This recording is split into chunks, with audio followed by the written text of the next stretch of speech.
মায়াবী চোখের নিষ্পাপ চাহনি তাকালে মনে হয় ভেতরটা পড়া যায়। এমন লোককে ভালো না বেসে পারবে কেউ? মেয়েটির এই কথার কি জবাব দেবে পুলিশ?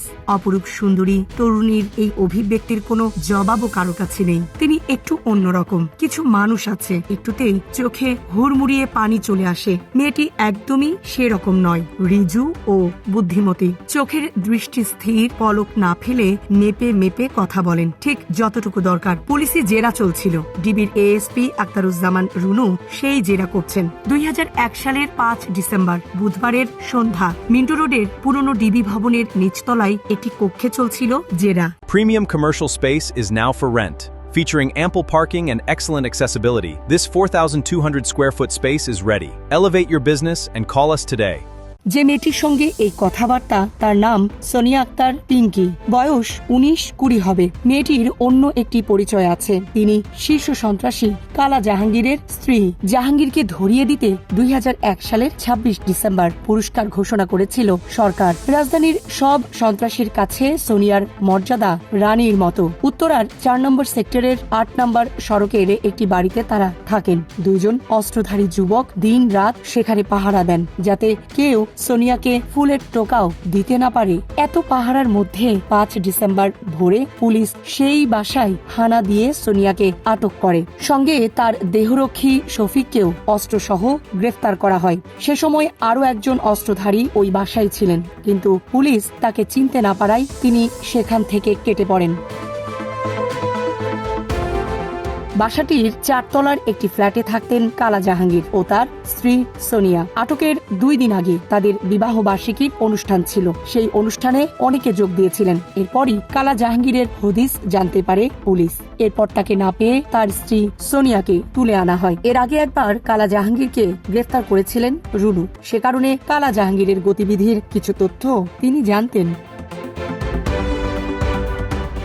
সোনিয়ার জেরা চলছিল 3 ঘন্টার বেশি। আখতারুজ্জামান রুনু বারবার জানতে চাচ্ছিলেন কালা জাহাঙ্গীর কোথায়। সোনিয়া বললেন তিনি অসুস্থ, দিনাজপুরে আছেন। টেলিফোনে যোগাযোগ হয়েছিল তার সঙ্গে, তবে সোনিয়ার সব কথা বিশ্বাস করছিলেন না রুনু। সোনিয়া বললেন কয়েকদিন আগে তাদের বিবাহ বার্ষিকী ছিল, সেই অনুষ্ঠানে জাহাঙ্গীর উপস্থিত ছিলেন। পুলিশের কয়েকজন কর্মকর্তাও এসেছিলেন। অভিযানের আগাম খবর হয়তো ওই কর্মকর্তারাই ফাঁস করে দেন। তারপরও সেদিন বাসার বাইরে থেকে কালা জাহাঙ্গীরের দেহরক্ষী আক্তারকে গ্রেফতার করে পুলিশ।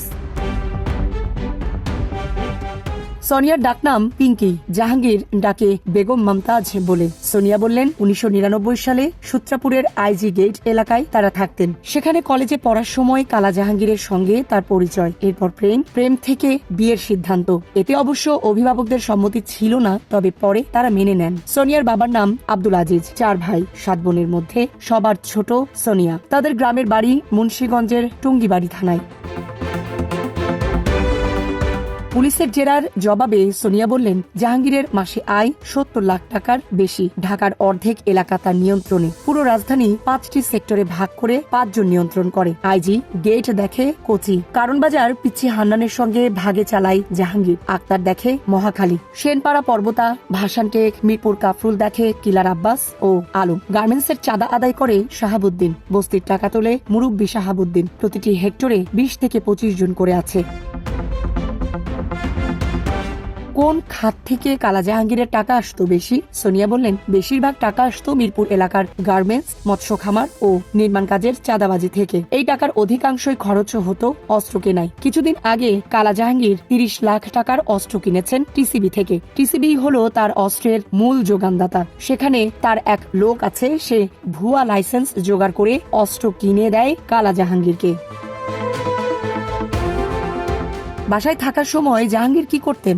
সোনিয়া বললেন বাসায় প্রচুর ভিডিও গেম আছে, আর আছে মাসুদ রানার অসংখ্য সিরিজ বই। তিনি বাসায় বসে মাসুদ রানা সিরিজ পড়েন আর ভিডিও গেম খেলেন। কবে জানলেন যে কালা জাহাঙ্গীর এত বড় সন্ত্রাসী? সোনিয়া বললেন এসব তিনি নিজেই বলতেন। তিনি চাইতেন এদেশে সবচেয়ে বড় অস্ত্র ভান্ডার তার হবে। তিনি চাইতেন ভারতের এক সময়ের ত্রাস চন্দন দস্যু বীরাপ্পন হতে। সময় পেলে বীরাপ্পনের গল্প শোনাতেন তার বাহাদুরির কথা। সোনিয়াকে কয়েক দফা রিমান্ডে এনে জিজ্ঞাসাবাদ করেছিল পুলিশ। পরে তিনি জামিনে মুক্তি পান। এরপর সোনিয়ার আর কোনো খোঁজ পায়নি।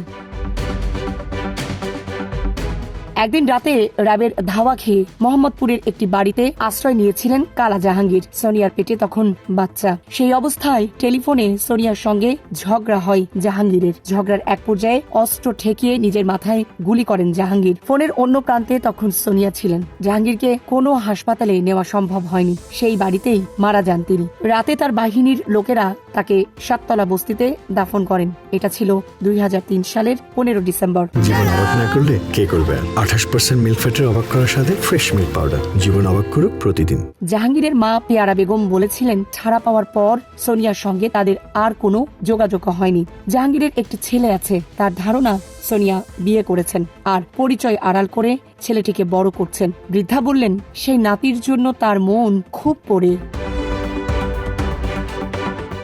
সামরিনা প্রীতি, ঢাকা এক্সপ্রেস।